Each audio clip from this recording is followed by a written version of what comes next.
You're a young kid, you're on the precipice of puberty. Soon there are going to be hormonal changes in your body that are going to be extremely confusing for you. You're going to receive signals that you do not have the mental apparatus to interpret. You have got a cultural matrix that is broadcast information right into your little young brain that's going to make you feel excessive fear and unnecessary desire. Through the experience of transcendental meditation, you will learn to filter and judge this information from a new perspective. If I'd had access to transcendental meditation when I was your age, I may not have squandered the decades I did pursuing drugs and other sensual experiences. Transcendental meditation in adolescence, in your teenage years, or in your childhood, is going to be invaluable to you. But what has happened, I think, as a result of transcendental meditation, certainly it's run concurrently with it, is a sense that I have now an ability I've cultivated an ability to step back from the phenomena of my life, from the mechanics of my feelings, and go, right, do I really want to lose my temper in this situation? Or do I really want to act on that desire? Or do I really want to act on that fear? And sometimes I do. Sometimes I don't have the freedom. I still do.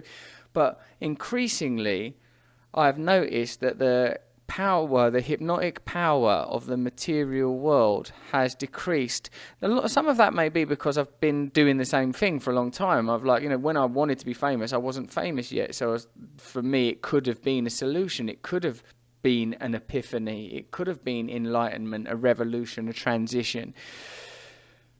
But certainly since practicing regular meditation, the way I see myself, the way I see the world and what I want for myself has changed. It's interesting, isn't it, that the vast majority of our anatomical functions occur without cognizance, without instruction. We are sitting on this, when people go, what's going on behind the scenes? Are there Illuminati? What's happening? Perhaps because our whole body is run without our permission. Our kidneys, our gastric system, our cells are healing and reproducing without any knowledge of it.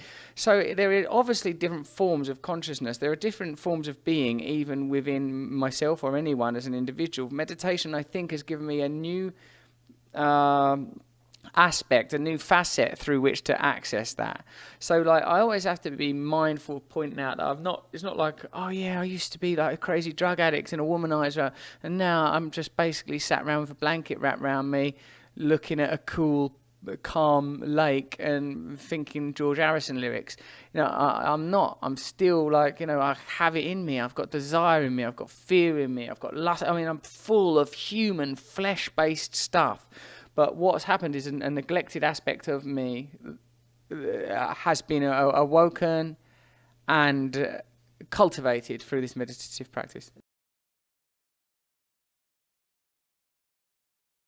So I met Bobby Roth, wanted to learn about transcendental meditation due to my dissatisfaction with some of the pleasures that I talked about. Drugs, the fame, the celebrity, the consumerism, the wealth, all of these things that pledge happiness but deliver so little of substance.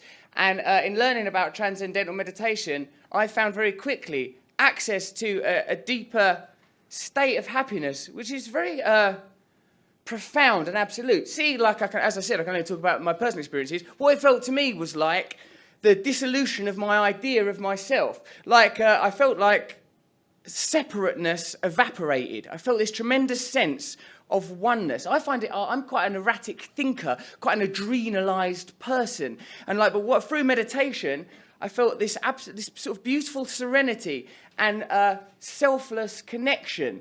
My sort of tendency towards selfishness, I felt that kind of exposed as a superficial and pointless perspective to have. I felt a very relaxed sense of oneness. I felt love. Sort of love for myself, but also love for everybody else. A constant sense of absolute love between all of us. This, for me, is a beautiful thing. My recovery is contingent upon a spiritual component, and whilst I know the foundation likes to necessarily focus on the practical and pragmatic aspect of this wonderful process, for me, the spiritual element has been valuable. I'm particularly happy to learn that it is applicable to people that have endured such phenomenal and extreme experience as some of the military speakers that we've heard today, because for me they exist on a promontory of such phenomenal and terrifying experience, with such courage and bravery, it's difficult, I think, to have legitimate empathy for people that have gone through so much. And if there's anything we can do to assist people, if there is any technique that can make their suffering temporarily or permanently alleviate, then this is something we have to research and learn more about. Because for me, what I've discovered is that transcendental meditation is useful to me, not because of a unique set of circumstances, not because of my formerly secret brilliance, no, but because I am a human being, and it is applicable to all human beings. And what's really good about that is literally everyone in this room is one. And in fact, I believe, and David will have to confirm this, that all human beings on our planet are human and beings. So we're laughing, we're in hysterics. It's a good thing, because this technique is applicable to all human beings in all situations, no matter how extreme, trivial or mundane. Everyone can draw from it. It's been incredibly useful for me.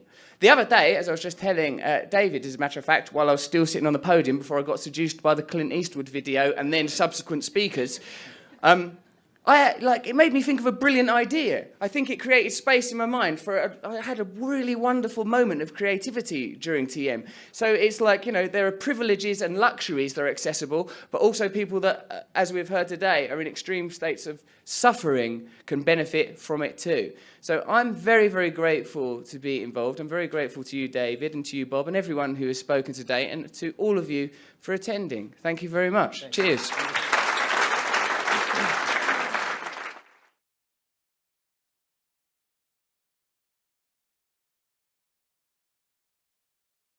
You suffer from OCD, I know that. You have all of this. Does he have OCD too? Yes, he does. And he practices transcendental meditation. I do, I'm well into it. Yeah. Really? Yeah, Me too. How many the years? Unified Field. I just started about that time, actually. I learned it off this fella, Bobby Roth. Yeah. He taught me around the time that I met Katie. It was very, very succinct and all at the same helpful. time. Yeah, 'cause it helped me, because from that date, from that mad acid rush of feeling like I was in love, where she just went, I feel a bit strange. She went, it's all right, what's your favourite film? Just like how you talk someone down. It was like I'm an elephant man. And then everything was okay.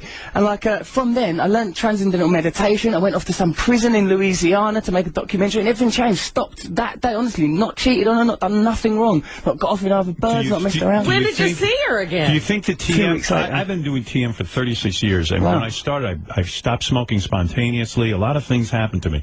So do you think that maybe from the TM, even your mindset changed about Yes, women? I believe it may have done, Howard. That's very possible. Because I think you're Because of your accessing... stress.